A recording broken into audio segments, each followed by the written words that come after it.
How did one of the main technological achievements of the early 20th century end up at the bottom of the ocean in just a few hours?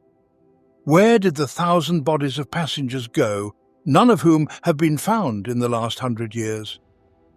In 1912, almost immediately after the event, several newspapers published articles about a mysterious mummy on board the Titanic, claiming the object was cursed and caused the disaster. There were also rumors that powerful financiers, particularly the renowned J.P. Morgan, might have been behind the catastrophe. It was simply advantageous for them. There are a multitude of mysterious theories and details associated with the story of the most famous shipwreck. The true story of the Titanic is striking, formed largely from the testimonies of passengers and crew members. Some of them survived, while others were far less fortunate. Additionally, there are preserved photographs, documents, and the ship itself lying at the bottom of the Atlantic. This is the story of the most famous shipwreck. Okay, I'm sure I'm not the only one who learned about the history of the Titanic thanks to the 1997 film. It was a major blockbuster with an overblown budget and underestimated expectations. Before its release in theaters, Hollywood anticipated a flop, a 3-hour romantic story costing $200 million. Today, that's a lot. 20 years ago, that was madness. The outcome is well known. A record number of Oscars, 11 statues, record box office earnings, almost $2 billion, and a record number of tears shed per screening. And the secret of its success lies not only in the special effects actors or hit song, the secret of success is in the story itself. A story that is impossible to invent. So this is 1912. Right before the Titanic set off on its first and, as it turned out, last voyage. It was already an event. The ship and its captain were filmed. Everyone expected it to be a massive success, a triumph of technology, engineering, and human capability. The idea that the ship could sink was unthinkable, unsinkable. That was the main adjective used in relation to the Titanic. The creators of the ship wanted to make the largest and most luxurious ship in history. The very idea of building a luxurious and enormous passenger ship did not originate out of nowhere. Here's a little background. The first steamships that crossed the Atlantic Ocean appeared almost a century before the Titanic. In the mid-19th century, it took only 2 weeks to travel from England to the United States. That was very fast for the time, but quite uncomfortable. Thumping engines and clattering steam made the journey unpleasant, not to mention the main fear of most people at the time, an enormous chunk of metal in the middle of the ocean. No, thank you. Time passed and technologies improved. Steamships were equipped with propellers, turbine engines, and gradually uncomfortable ships turned into floating hotels. Let's not forget the era. In Europe and the States, the Industrial Revolution was underway, factories were being built, and the economy was growing explosively. The number of people wishing to travel from one continent to another was increasing. As demand grew, so did supply. Numerous shipping companies from different countries competed with each other to see whose ship was bigger, faster, and more comfortable. By the beginning of the 20th century, the main competitors were 2 British companies, Cunard Line and White Star Line. The former launched the ship Maritime in the year 1907. A true monster, it crossed the Atlantic in just 5 days. This record could not be beaten by anyone for several decades. The main competitor, White Star Line, decided as follows: okay, we can't make the ship faster, but we will make the largest and most luxurious ship in history. Thus, the idea of the Titanic was born, a massive palace on water. Travelling on the Titanic was an event for most passengers. Several individuals became the fathers of the project, but we are primarily interested in 2. The first was Thomas Andrews, the ship's chief designer. He joined the company that built the Titanic at the age of 16, thanks to connections. However, Andrews proved to be truly talented and hard-working. He started as an ordinary assistant and before becoming the chief designer and one of the company's leaders, managed to work in almost all departments. By the time construction of the Titanic began, he was 36 years old, and it was difficult to find a better candidate for the position of chief designer. His expertise and responsibility were unquestionable. Andrews paid attention to every smallest detail on the ship, from engineering solutions to the color of the walls in various rooms of the vessel. Another significant figure leading the project was Joseph Bruce Ismay, head of the steamship company White Star Line. He inherited the business from his father, making the company even more successful and thriving. The Titanic was just one of 3 giant steamships that these men decided to build. The first of the trio was the Olympic. Almost immediately after, the Titanic was launched, and a few more years later, the Britannic followed. Conceiving a super project is one thing, bringing it to life is quite another. The year 1909 marked the start of construction. Work on the Olympic and the Titanic proceeded almost simultaneously. The ships were built at the shipyard in Belfast, Britain. To create what were at the time the largest moving objects in human history, the tallest structure in the city had to be built. Essentially, thanks to the Titanic, the first skyscrapers appeared in Belfast. Unsurprisingly, the height of the ship was 53 meters, roughly equivalent to a 20-story building. 3,000 people worked on the steamship. During the process, 8 of them died, and several dozen sustained severe injuries. Safety rules in production were far from perfect back then. In the creator's vision, the Titanic was meant to demonstrate mankind's superiority over nature. Who ultimately triumphed is no secret. But at the time of construction, everyone was convinced otherwise, and there were reasons for that. In many aspects, the Titanic was at the pinnacle of engineering thought. For instance, the latest engines, which required burning thousands of tons of coal to keep them running every single day. The engines powered massive propellers. The ship also featured a state-of-the-art electrical system. As a result, the ship was astounding not only in size, but also in luxury. The Titanic operated several electric elevators, but most notably it boasted 10,000 electric light bulbs. Allow me to jump a bit forward. After Cameron's film, the entire world learned about the heroic act of the Titanic's musicians. Their story undoubtedly tugs at the heartstrings. However, in reality, it was not quite as it's often depicted. According to several survivors, they heard the musicians throughout the evening, but by the time the ship began to sink, no one was playing on the deck. The real main heroes were the engineers who managed the ship's electrical systems. During the voyage, their task was simple: ensure everything worked properly. The lights shone and the elevators operated. Not the most labor-intensive task, unless you consider the circumstances of the disaster.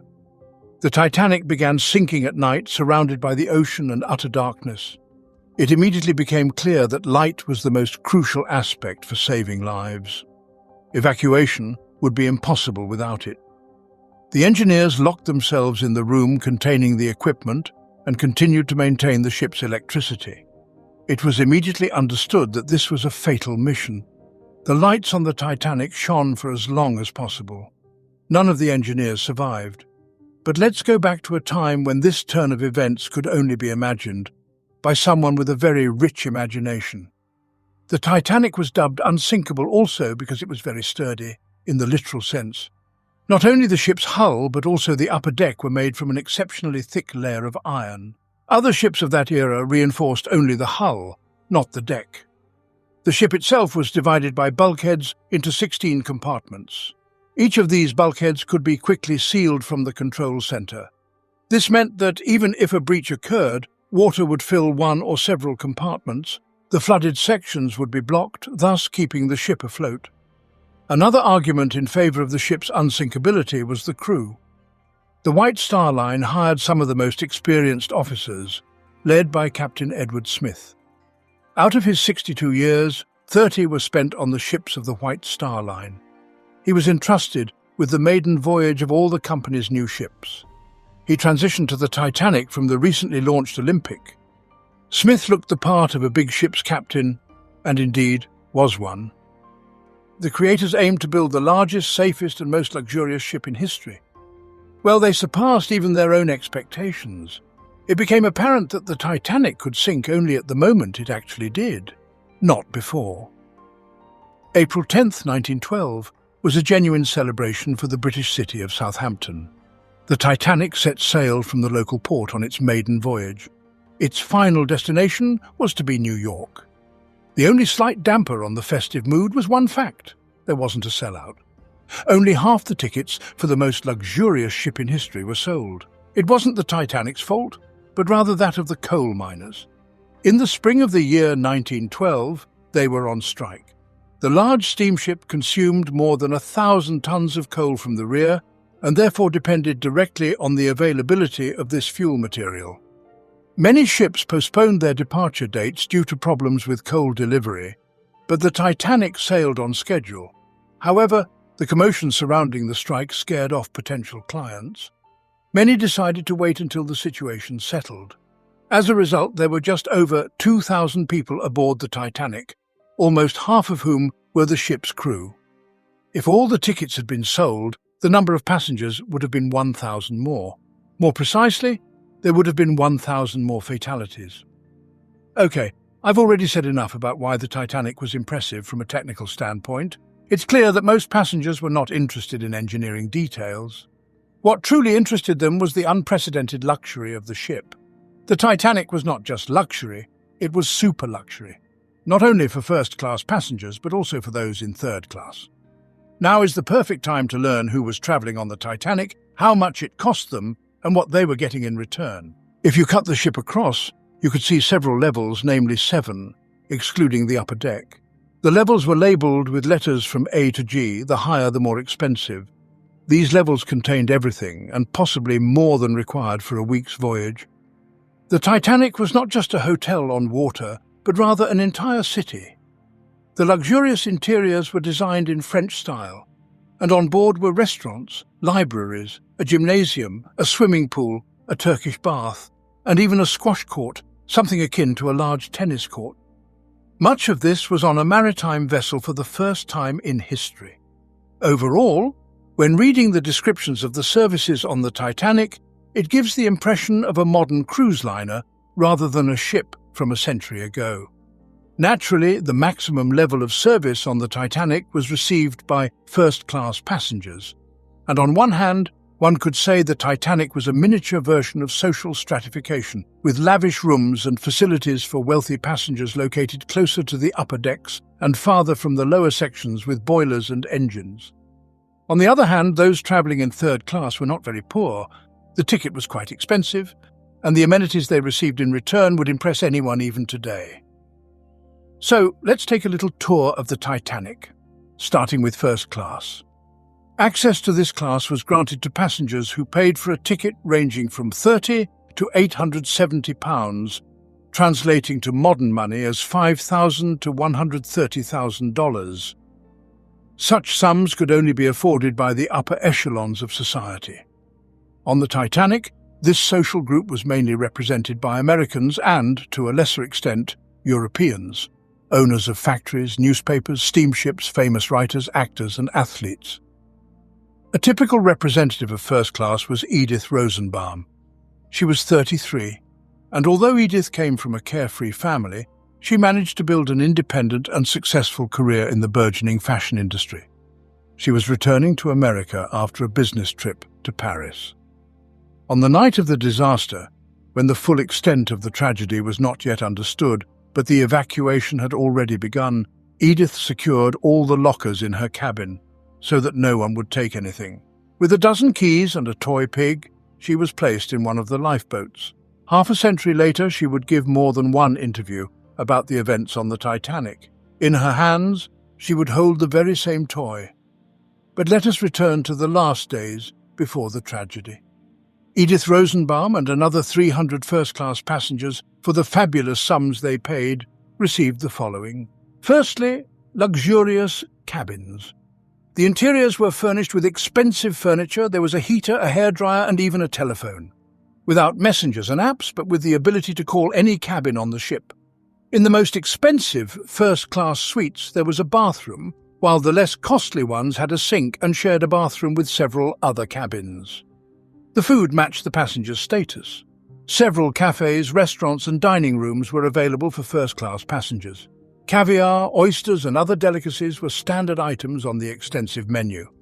Women changed their outfits 3 times a day. In the morning, a light dress and comfortable shoes to walk on the deck after breakfast, then a lunchtime dress, and finally a substantial evening gown with obligatory expensive jewelry. Men had a slightly simpler approach, casual suits for the day and tuxedos for the evening. To ensure that first-class passengers did not get bored, a plethora of activities was provided. The very same swimming pool, baths, libraries and lounge rooms. Some visited the gym. In short, the level of comfort in first class exceeded the expectations of even the most refined public and justified the cost of the tickets. Second-class passengers had the same experience, but to a slightly lesser extent. The ticket price in the second class was uniform, £12, just under $2,000 today, which was still quite expensive. This level of comfort was chosen by people who were not super rich but clearly well off. A solid middle class, entrepreneurs, engineers, academics and lawyers. The food in the second class was not much different from the first, as both were prepared in the same kitchen. The menu was slightly shorter, the dining rooms a tad more modest, and the women changed outfits slightly less often. However, the Titanic was so luxurious that its second class appeared like the first class on competing ships. Typical second-class passengers were the Hart family: Benjamin, his wife Esther, and their 7-year-old daughter Eva, who were planning to emigrate to Winnipeg, Canada. Benjamin planned to work in construction in their new home. The family was quite affluent, with servants and a car, a major luxury for those times. Benjamin's wife was afraid of crossing the ocean by ship, and therefore did not sleep at night, peering into the dark ocean. It was precisely for this reason that on the tragic night when the Titanic began to sink, they were the first at the lifeboats. Only women and children were allowed to board them, and thus Benjamin could only watch as his wife and daughter were lowered to the water. This was the last time they saw each other. Esther and Eva would survive and return to England. Eva would pass away in the mid-1990s, just a year short of the movie's premiere. Interestingly, the Hart family ended up on the Titanic by accident. They were supposed to sail earlier on another ship, but due to a coal strike the voyage was cancelled, and they boarded the Titanic. As is known, the death of a movie character makes the viewer sad. The death of a movie character who ended up in that situation by chance breaks the viewer's heart. James Cameron surely knew about the Hart family's story. Jack Dawson, Leonardo DiCaprio's character, finds himself on the Titanic by chance, winning a ticket in a card game in one of the early scenes. Winning in cards is one of the few plausible ways Jack Dawson's character could have been on the real Titanic. In reality, those travelling in third class were not entirely destitute. The ticket cost from £3 to £8, equivalent to modern money from $500 to $1,000. The number of people in third class was slightly more than the number in first and second classes combined. The vast majority were Europeans emigrating to the United States: Irish, Swedes, Finns, Belgians and so on. Watching the cult film Titanic, one might get the impression that the leadership of the White Star Line and the ship's crew treated them disdainfully, and the travel conditions were far from ideal. However, in reality, third-class passengers received amenities they often didn't even have at home. Full meals, not with caviar and oysters, but warm food 3 times a day, was a luxury for many. Each cabin had a sink, another element of living unavailable to most. Since third-class passengers were mainly uneducated people, in their free time they did not engage in social conversations, but in dances and songs that shook the lower decks. The high level of service for not the wealthiest clients was explained not by the carrier company's altruism, but by profit. In third class, many more tickets could be sold than in the first and second, which meant good earnings. This fact did not free third-class representatives from the humiliating procedure of a medical examination before boarding the ship. Inspectors searched for diseases, infections, and lice. According to American laws, third-class passengers couldn't contact those from the second and first classes. Special partitions were created on the ship for this purpose. Some believe that these partitions prevented many from escaping during the disaster and contributed to the high percentage of deaths among those in the lower sections. However, possibly the reason was not only that. Many of these people travelled as entire families in search of a new life in an unfamiliar country with an unfamiliar language. Not all third-class passengers understood English, which may have been the main reason for the high percentage of casualties among the poorest passengers on the Titanic. In panic, they simply did not understand the instructions. Typical third-class passengers were the Anderson family and their 5 children.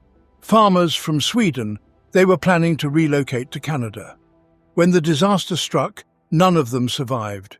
However, on the morning of the 14th of April 1912, none of the passengers, regardless of ticket cost, could have imagined what awaited them over the next 24 hours. The weather that day was clear and calm.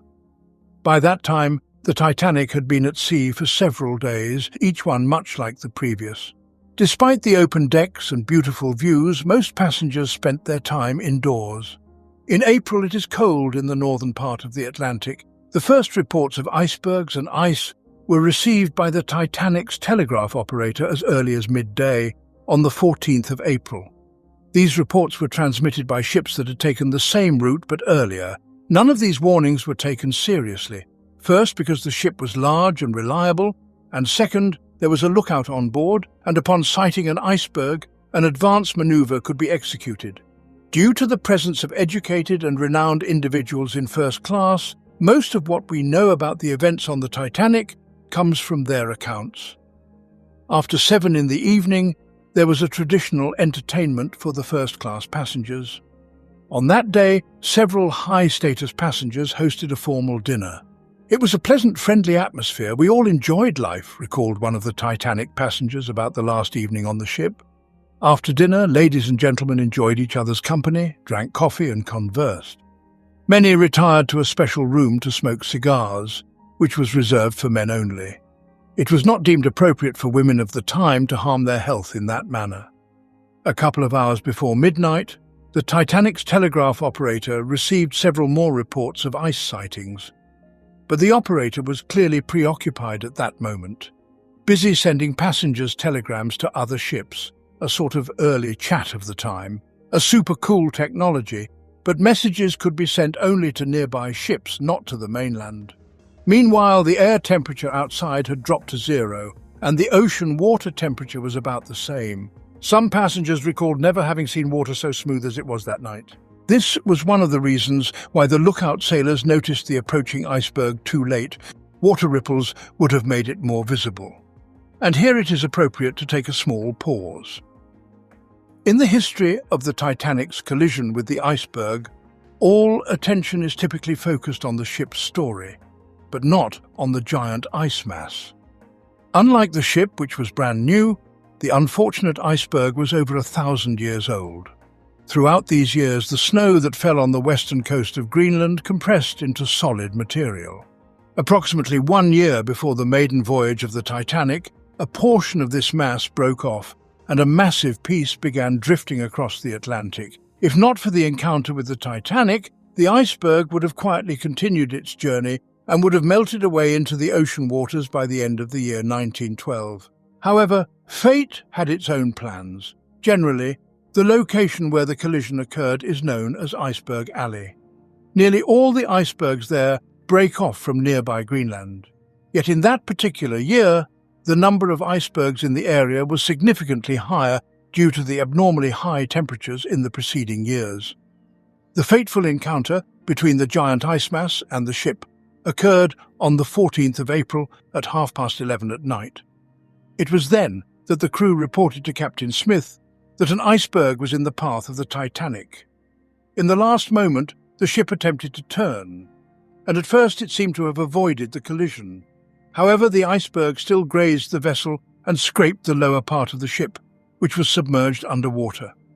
The gash in the hull was enormous. At that moment, almost none of the passengers realized what had happened. On the upper levels, the collision with the iceberg felt like a bump on the road. 5 minutes later, Engineer Andrews and Captain Smith were already inspecting the ship's hull. Andrews knew precisely that the Titanic could survive if 4 compartments were breached, but at that moment, water was already filling 5 sections. The reason was those very bulkheads which divided the ship into compartments. Their height met all the existing safety standards of the time. However, the safety standards did not align with reality. Due to the insufficient height of the bulkheads, water overflowed and filled new compartments. Andrews and Captain Smith understood this all too well. They were the first to realize that in a couple of hours the ship would inevitably be at the bottom of the ocean. Some first-class passengers went up to the deck to see what was happening, but everything seemed calm. No one was running in search of lifeboats and no alarms were sounding. The gentlemen returned inside to finish their cigars and whiskey. 25 minutes after the collision, the order was given to prepare the lifeboats. The ship's crew started alerting passengers and distributing life jackets. The ship sent out an SOS signal.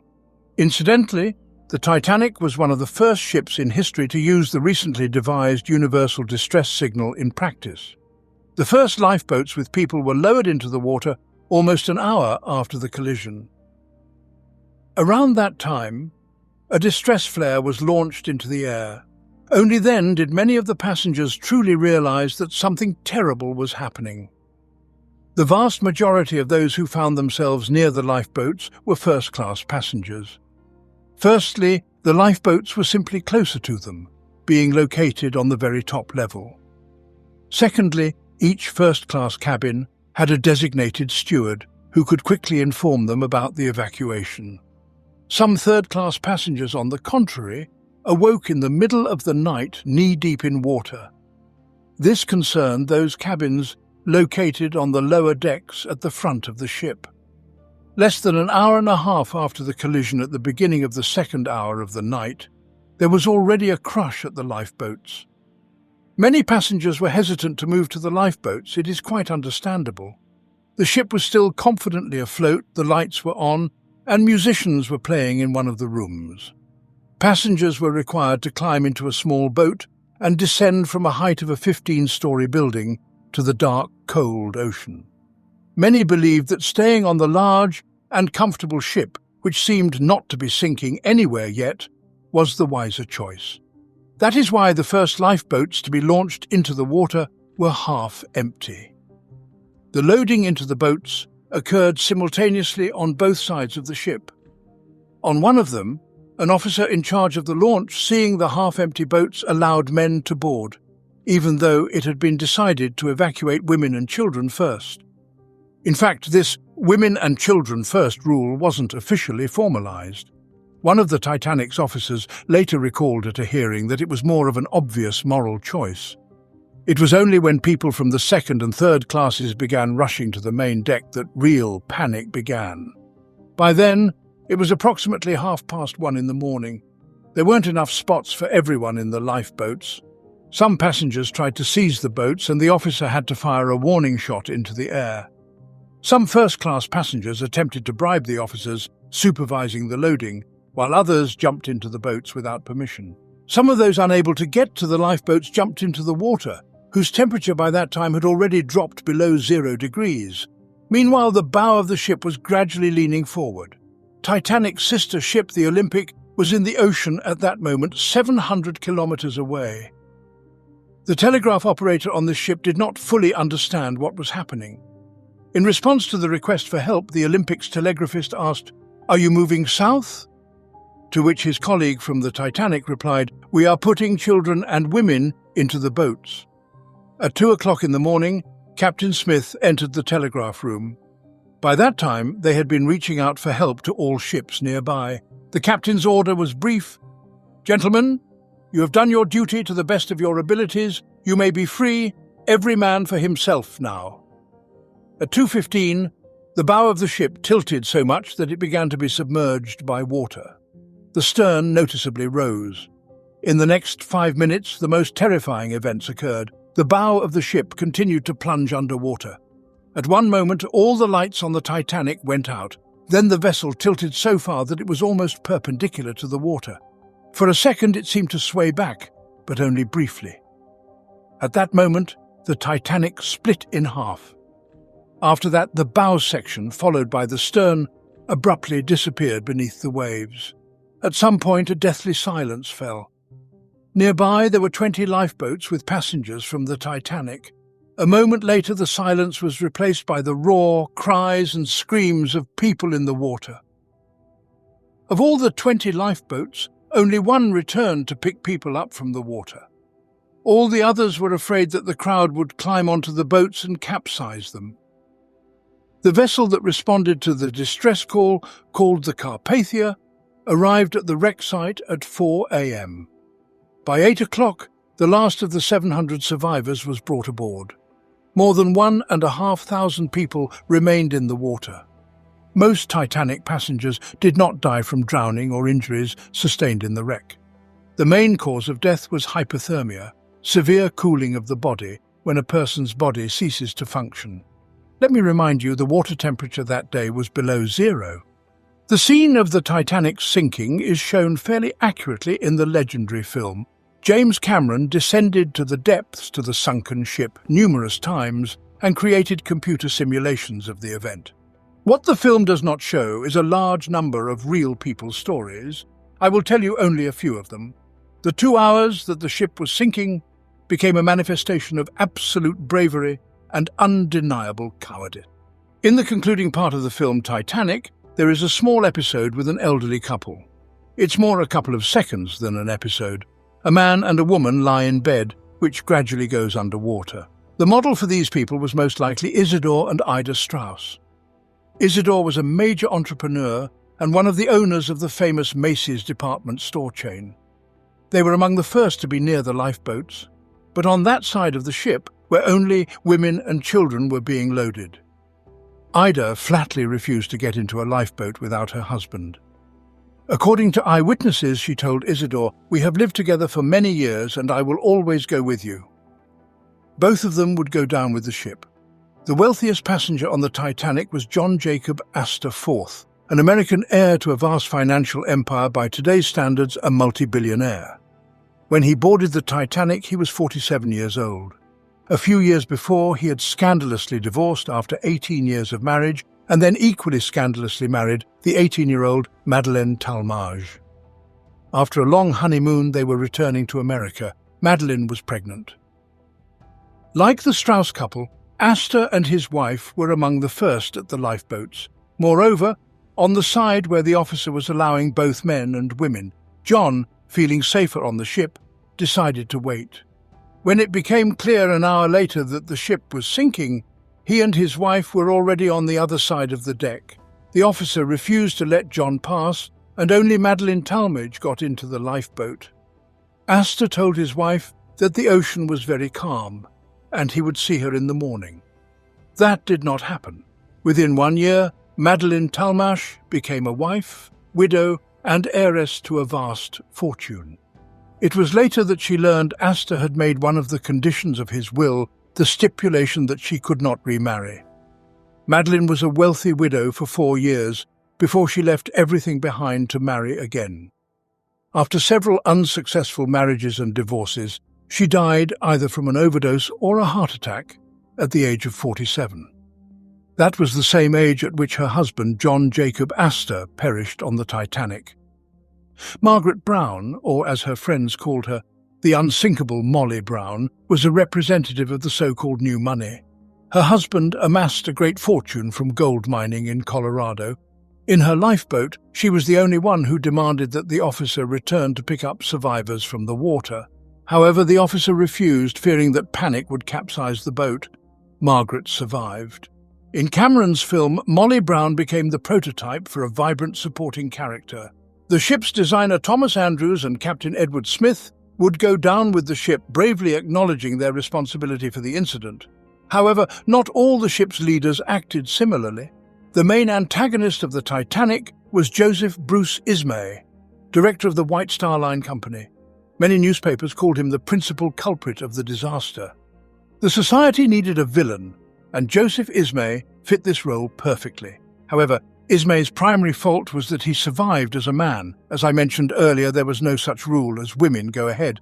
There is a version that suggests Ismay cowardly jumped into a lifeboat filled with women and children. In the most extreme interpretation of these events, he even disguised himself in women's clothing.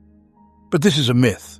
The commission that investigated the Titanic disaster immediately after the incident interviewed both witnesses and Ismay himself. According to the investigation's findings, Bruce Ismay took a vacant spot in a boat when one of the officers was allowing men as well to maximize the filling of lifeboats. For example, at the start of the evacuation, one of the lifeboats, which was designed for 65 people, had only 28 willing to board. Blaming Ismay for the Titanic's sinking is also not quite right. The Titanic was built according to all the safety standards that existed at the time. The number of lifeboats also met the standards. Another myth is that Ismay supposedly pressured the captain to increase the speed to arrive earlier at the destination. This fake news likely emerged thanks to newspapers that made Bruce Ismay the chief culprit of the tragedy.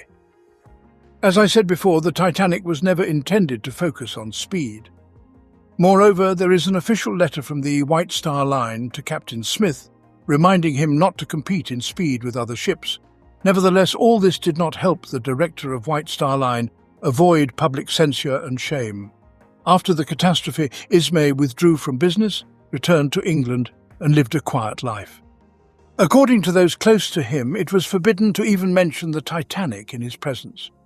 Another example of public censure is a man named Masabumi Hosono, a second-class passenger from Japan. He also survived because there were empty seats in the lifeboat. However, in his homeland of Japan, his actions were deemed cowardly. For a decade in the land of the rising sun, the surname Hosono was synonymous with the word shame. Among the 700 survivors, the number of women and men was almost equal. But originally, the number of women on the ship was significantly lower. And of course, the survival rate directly depended on ticket prices. In first class, 60% of people were saved.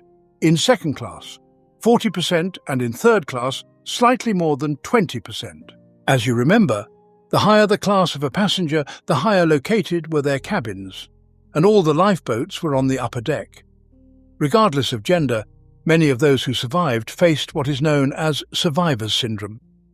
This is a feeling of guilt that gradually turns into a psychological disorder. At least 10 people out of the 700 survivors later committed suicide. Among them was sailor Frederick Fleet, who first spotted the iceberg but, according to relatives, felt guilt his entire life. Another example is Jack Thayer. Shortly before the ship sank, he jumped into the cold water and was later picked up by one of the lifeboats. One would think he had nothing to blame himself for, but he was among those who, after some time, took their own lives. However, after the sinking of the Titanic, the attention of most people was not drawn to the real stories of the passengers, but to the mystique and mysteries associated with the shipwreck. This was aided by the press, who were primarily concerned with speed and sensational headlines rather than the quality of the information. On the first day after the disaster, journalists had almost no data about the tragedy. However, this did not prevent them from publishing articles with fabricated facts. For example, several newspapers initially claimed that all passengers were rescued and would soon arrive in New York. Thanks to the poor quality press, many conspiracy theories and myths about the sinking of the Titanic emerged. We've already discussed some of them, but have not mentioned the most interesting. The first theory, instead of the Titanic, its twin brother, the Olympic, sank. The essence is as follows. The ship was built almost simultaneously with the Titanic and was similar in many ways. The Olympic was launched slightly earlier than its sibling and had an accident in the year 1911. It collided with another ship off the coast of Britain. White Star Line could not receive insurance compensation and allegedly devised a grand plan to disguise the damaged Olympic as the Titanic, load passengers onto it, intentionally collide the ship with an iceberg, and then rescue all passengers on the Titanic, which would be nearby in the ocean.